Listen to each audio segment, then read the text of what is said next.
अत्यंत महत्त्वाची बातमी आहे। राज्यातील हवामानासंदर्भातली येणारे 24 तास हे अति धोक्याचे असणार आहेत। राज्यातील बळीराजासमोर पुन्हा एकदा निसर्गाचं मोठं संकट उभं ठाकलेलं आहे। गेल्या 24 तासात राज्याच्या विविध भागात गारपिटीनं थैमान घातलेलं असून हवामान विभागानं पुढील 3 दिवसांसाठी ऑरेंज अलर्ट जारी केलाय। तसंच प्रसिद्ध हवामान तज्ज्ञ पंजाब डक यांनी या संदर्भात काय इशारा दिलेला आहे आणि शेतकऱ्यांनी कोणती काळजी घ्यायची आहे हे सुद्धा सविस्तर आपण या व्हिडिओच्या माध्यमातून जाणून घेऊयात। पण त्याआधी तुम्ही जर चॅनलला सबस्क्राइब केलेलं नसेल, फॉलो केलं नसेल तर नक्की करा, जेणेकरून आमचे अपडेट्स लवकरात लवकर तुमच्यापर्यंत पोहोचतील। 2, 3 आणि 4 एप्रिल या 3 दिवसात संपूर्ण राज्यात विजांच्या कडकडाटासह पाऊस आणि काही ठिकाणी मोठी गारपीट होण्याची शक्यता आहे। कोल्हापूर, सातारा, सांगली, पुणे, अहिल्यानगर, नाशिक, धुळे, नंदुरबार, जळगाव तसंच मराठवाड्यातील छत्रपती संभाजीनगर, जालना, बीड, परभणी, लातूर, धाराशिव आणि विदर्भातील अमरावती, नागपूर, अकोला या जिल्ह्यांमध्ये पावसाचा जोर कायम राहणार आहे। 5 एप्रिल पासून मात्र हवामान कोरडं होईल आणि उन्हाचा कडाका वाढेल। काल संध्याकाळपासूनच कोल्हापूरच्या शिरोळ आणि साताऱ्याच्या काही भागात गारांचा पाऊस झाला। यामुळे द्राक्ष बागा, आंबा आणि काढणीला आलेल्या रब्बी पिकांचं मोठं नुकसान झालंय। आटपाडी परिसरात झालेल्या गारपिटीनं शेतकऱ्यांच्या डोळ्यात पाणी आणलंय। शेतात साचलेला गारांचा खच निसर्गाच्या कोपाची साक्ष देतोय। विजा चमकत असताना झाडावर वीज पडण्याची शक्यता सर्वाधिक असते। काल ज्योतिबा डोंगर परिसरात वीज पडून काही भाविक जखमी झाल्याची ताजी घटना समोर येतेय। काढणीला आलेला माल, धान्य किंवा चारा तातडीनं प्लास्टिक कागदानं झाकून सुरक्षित ठिकाणी हलवा। वीज आणि गारपिटीपासून वाचण्यासाठी पशुधनाला सुरक्षित गोठ्यात बांधून ठेवा। निसर्गाच्या या लहरीपणामुळे शेतकरी पुन्हा एकदा अडचणीत सापडलेला आहे। प्रशासनानं तातडीनं नुकसानीचे पंचनामे करावेत अशी मागणी आता जोर धरू लागली आहे। 5 एप्रिल पर्यंत सर्वांनी सतर्क राहणे आवश्यक आहे। हवामानातील प्रत्येक अपडेटसाठी आपल्या चॅनलला नक्की सबस्क्राइब करा आणि फॉलो करायला सुद्धा विसरू नका। नमस्कार, मी पंजाब डक। आज आहे 2 एप्रिल 2026 आणि मी दत्त शिरोळ कारखान्यावर या ठिकाणी शेतकरी मेळावा आहे आणि या ठिकाणी आल्याच्या नंतर काल देखील मी म्हटलं होतं इकडे शिरोळ कोल्हापूरकडे पाऊस पडत, तर खूप पाऊस देखील झाला, गारपीट देखील झाला। त्याच्यानंतर साताऱ्याकडे देखील गारपीट झाली, इकडे आटपाडी परिसरात देखील खूप गारपीट झाली आणि राज्यात ठिकठिकाणी काल देखील गारपीट झाली।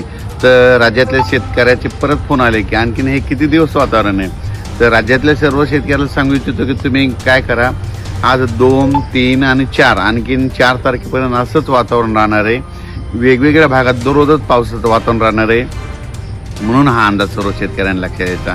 मग सांगायचं झालं तर पूर्व विदर्भ, पश्चिम विदर्भ,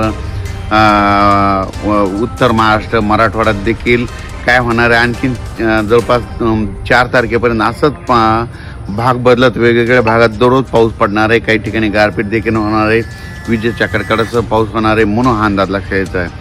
तर सविस्तर सांगायचं झालं तर तुम्हाला एक सांगू इच्छितो की आता मी जे या ठिकाणी आहे म्हणजे दत्त शिरोळ भागात ते नरसिंहवाडी या भागाकडे असल्यामुळं या भागात देखील आज देखील पाऊस आहे। त्याच्यानंतर कोल्हापूर देखील आहे, त्याच्यामुळं साताऱ्याकडे देखील आहे, त्याच्यानंतर पुणे देखील पडणार आहे, त्याच्यानंतर पुणे, अहिल्यानगर, त्याच्यानंतर नाशिक, धुळे, नंदुरबार, जळगाव, त्याच्यानंतर संभाजीनगर जिल्हा, बीड जिल्हा, जालना जिल्हा, परभणी जिल्हा, लातूर जिल्हा, धाराशिव जिल्हा, बीड जिल्हा, नांदेड जिल्हा, हिंगोली जिल्हा, वाशिम, त्याच्यानंतर बुलढाणा, अकोला, अमरावती, वर्धा, नागपूर, भंडारा, गोंदिया, चंद्रपूर, यवतमाळ म्हणजे राज्यात सांगायचं झालं तर आणखीन 3 दिवस 2, 3, 4 ह्या 3 दिवसामध्ये आणखीन बऱ्याच ठिकाणी पावसासह काही ठिकाणी गारपीट देखील होईल, काही ठिकाणी वारं सुटेल, काही भाग सोडून देखील देईल, म्हणून हा अंदाज सर्व शेतकऱ्यांनी लक्षात द्यायचा। या वातावरणामध्ये विजेचं प्रमाण जास्त आहे, म्हणून माझी शेतकऱ्याला विनंती, विजा कडकडत असताना झाडाखाली थांबत जाऊ नका।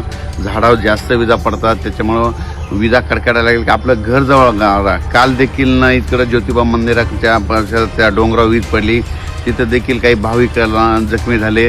म्हणून माझी परत एकदा विनंती, ह्या 4 तारखेपर्यंत विजा कडकडत असेल तर आपण आपलं घर जवळ केलेलं काय हरकत नाही। म्हणून या पावसामध्ये गारपिटीचं देखील प्रमाण आहे, म्हणून आपण आपलं आलेलं धान्य असेल, पीक असेल, जर झालं असेल तर सुरक्षा स्थळी झाकून ठेवावी।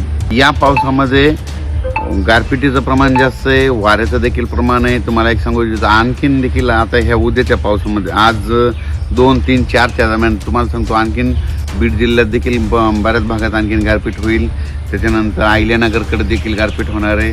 त्याच्यानंतर संभाजीनगर जिल्ह्यात देखील गारपीट होणार आहे, जळगाव जिल्ह्यात देखील गारपीट होणार आहे, इकडे बुलढाणा जिल्ह्यात देखील होणार आहे, अकोल्याकडे देखील होणार आहे, अमरावतीकडे देखील गारपीट होणार आहे, त्याच्यानंतर यवतमाळकडे देखील होणार आहे, वर्ध्याकडे होणार आहे, नागपूरकडे होणार आहे, हिंगोलीकडे होईल, वाशिमकडे होईल, नांदेडकडे होईल, इकडे लातूरकडे होईल, परभणी जिल्ह्यात देखील होईल, त्याच्यानंतर साताऱ्याकडे देखील होईल, कोल्हापूर जिल्ह्यात देखील आज आणि उद्याच्या दिवस थोडी गारपीट होईल. म्हणून हे सर्व शेतकऱ्यांना लक्षात द्यायचं. पुणे जिल्ह्यात देखील पुण्याच्या लोकांना देखील गारपीट पाहायला भेटेल म्हणून ही पुणेकरांना देखील अंदाज लक्षात द्यायचा. पण यानंतर एक लक्षात घ्या, 5 एप्रिलच्या नंतर हवामान कोरडं होणार आहे. त्याच्यानंतर आपण आपले सगळे शेतीचे कामे करून घ्या. पुन्हा काही पाऊस येणार नाही. नंतर पाऊस येणार असला तर लगेच पुन्हा एक मेसेज देणार आहे. 5 एप्रिलपासून राज्यात हवामान कोरडं होणार आहे म्हणून हा अंदाज सर्व शेतकऱ्यांनी लक्षात घ्यायचा. धन्यवाद.